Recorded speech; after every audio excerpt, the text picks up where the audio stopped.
Who pays my medical bills in an auto accident?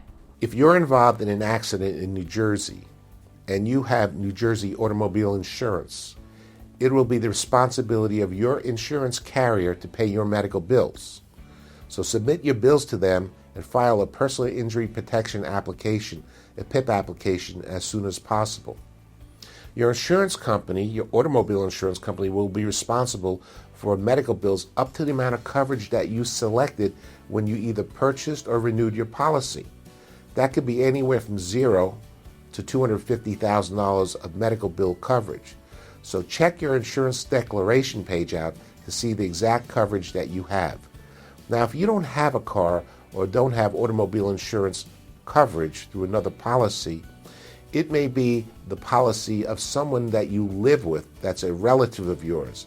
That policy would then automatically become your insurance policy, and it should not affect the rates of that policy holder.